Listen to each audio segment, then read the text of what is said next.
Praise the Lord. Hallelujah. ஆண்டவரும் அருமை இரட்சகருமாகிய இயேசு கிறிஸ்துவின் ஈடு இணையற்ற நாமத்தினாலே அன்பின் வாழ்த்துக்களையும் ஸ்தோத்திரங்களையும் சொல்லிக்கொள்வதில் மிகுந்த மகிழ்ச்சி அடைகிறேன். இந்த டெய்லி வர்ஷிப் என்கிற கான்செப்ட் மூலமாக உங்களை சந்திக்கிறதுலே மிகுந்த சந்தோஷம் அடைகிறோம். நீங்கள் எல்லோரும் எப்படி இருக்கீங்க? சந்தோஷமாக இருக்கீங்களா? உங்கள் கூட யாராவது இருந்தாங்கன்னா இது கேட்டுட்டு இருக்கும்போது அவங்கள பார்த்து கேளுங்க, சந்தோஷமாக இருக்கீங்களா? இல்லை சும்மா சொல்கிறீங்களா? உங்கள் இருதயத்து ஆழத்திலிருந்து நீங்கள் சொல்ல முடியுமா, நான் சந்தோஷமாக இருக்கேன் பிரதர்னு? இல்லை, எங்கள் பிரதர் 2024 இருந்தது போலவே அதே போராட்டம், அதே நெருக்கம், அதே பயம், அதே அழுகு, அதே அச்சுறுத்தம், எதுவுமே மாறல, நம்ம தப்பிக்க மாட்டோம் போலையே அப்படின்ற ஒரு நிலையில் இருக்கீங்களா? நீங்கள் உங்கள் ஆத்துமா பார்த்து சொல்லுங்கள், உங்கள் பக்கத்தில் இருந்து பார்த்து சொல்லுங்கள், இந்தாரு நம்ம பழிச்சுக்கிட்டோம் அப்படின்னு சொல்லுங்கள் பார்க்கலாம். எசேக்கியேல் புஸ்தகத்தில் எனக்கு பிடிச்ச ஒரு வேத பகுதி இருக்குது, நான் அடிக்கடி வாசிக்கிறது. இந்த 16ஆம் அதிகாரம் 4வது வசனத்திலிருந்து தொடருது. உன்னுடைய பிறப்பின் வர்த்தமானம் என்னவென்றால் அப்படின்னு ஸ்டார்ட் பண்ணுறாரு. நீ பிறந்த நாளில் உன் தொப்புள் கொடி என்ன பண்ண அறுக்கப்படலை, நீ சுத்தமாவதற்கு தண்ணீரினால் என்ன பண்ணப்படலைன்னா குளிப்பாட்டப்படவும் இல்லை, உப்பினால் சுத்திகரிக்கப்படவும் இல்லை, துணியினாலும் சுத்தப்படவில்லை, உனக்காக பரிதபித்து இவைகளில் ஒன்றையாகிலும் உனக்கு செய்ய ஒரு கண்ணும் உன் பேரில் இரக்கமாய் இருந்ததில்லை. இதுதான் நம்மளுடைய நிலைப்பாடு. நம்மளுடைய நிலைப்பாடு இதுதான்.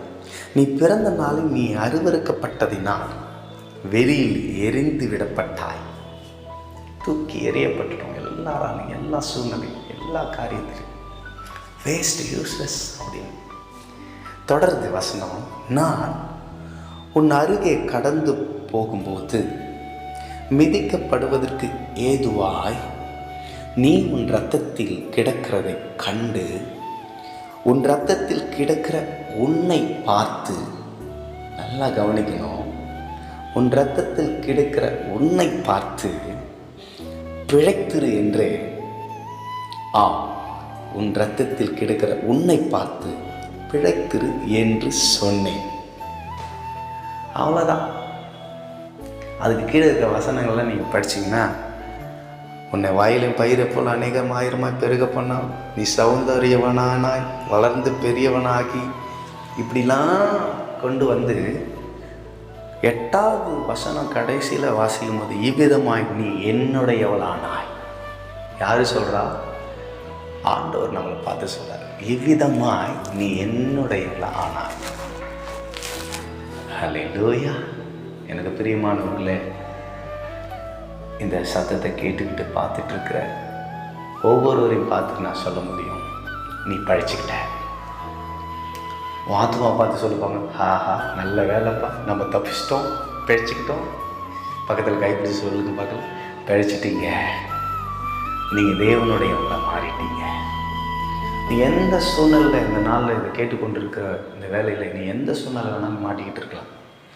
தப்பிக்க முடியல, அவ்வளோதான், நம்ம காலி, நம்ம முடித்தோம், ஃபினிஷ் அப்படின்ற நிலைமையில் இருக்கலாம்.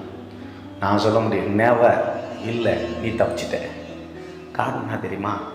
உன்னை பிழைத்திரு என்று சொல்லி உன்னை பிழைக்க வைக்கிற, என்னுடையவன் என்று வணஞ்சிக்கிற ஒரு ஆண்டவர் உன் மேலே இரக்கமாக இருக்கிறார். அவருடைய கண் உன் மேலே இரக்கமாக இருக்கு.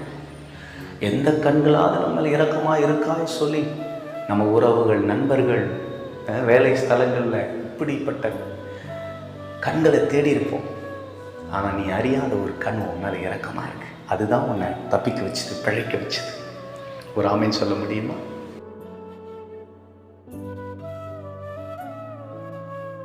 பிரைஸ் காட், ஹல்லேலூயா. கொஞ்ச நேரம் நம்ம ஆண்டவரை ஆராதிக்கலாமா? கர்த்தரை ஆராதிக்கலாமா?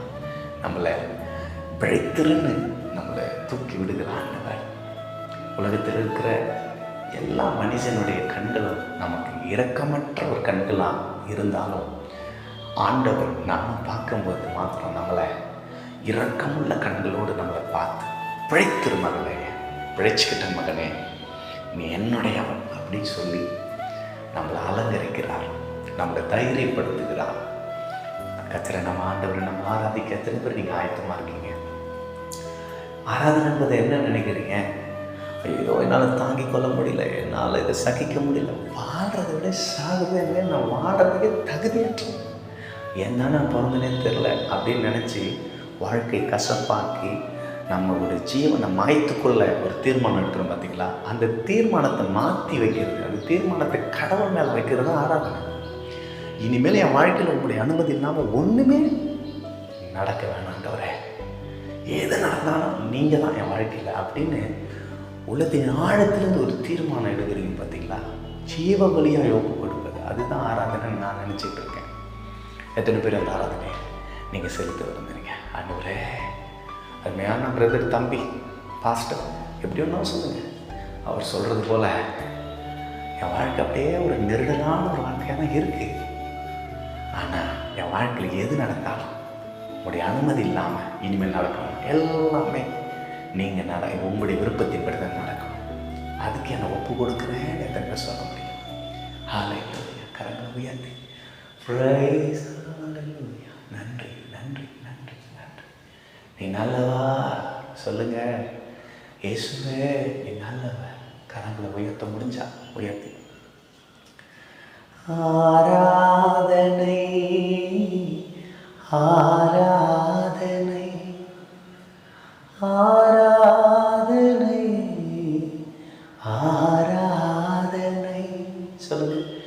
ஆராதனை ஆராதனை ஆராதனை ஆராதனை எங்கள் ஆராதனை ஆராதனை ஆராதனை எங்கள் ஆராதனை ஆராதனை ஆராதனை ஆராதனை உமக்கே ஐயா. எங்கள் ஆராதனை உமக்கே ஐயா. சொல்லுங்க. எங்கள் ஆராதனை உமக்கே ஐயா. எத்தனை பேர் சொல்ல முடியும்? எங்கள் ஆராதனை. அவ்வளோதான், சூப்பர். அர்ப்பணிப்போடு ஐயா. எங்கள் ஆராதனை உமக்கே ஐயா. பிறந்த நாள் முதலா தூக்கி எறியப்பட்டு, பிறந்த நாள் முதலா தூக்கி எறியப்பட்டு, ஒரு கண்ணும் என் மேலே இரக்கமாயிருந்ததில்லை, ஒரு கண்ணும் என் மேலே இரக்கமாயிருந்ததில்லை. பிழைத்திரு என்று என்னை தூக்கி நீரே, மகனாகவே என்னை ஏற்றுக்கொண்டீர். சொல்ல முடியுமா? பிழைத்திரு என்று என்னை தூக்கி நீரே, மகனாகவே என்னை ஏற்றுக்கொண்டீர். பிழைக்க செய்தே ஏற்றுக்கொண்டீர். ஆராதனை உமக்கே ஐயா.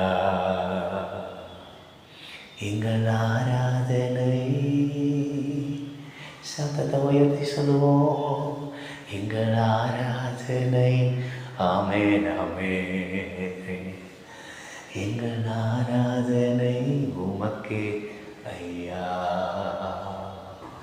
எங்கள் ஆராதனை அர்ப்பணிப்போடு. ஓ எங்கள் ஆராதனை. எங்கள் ஆராதனை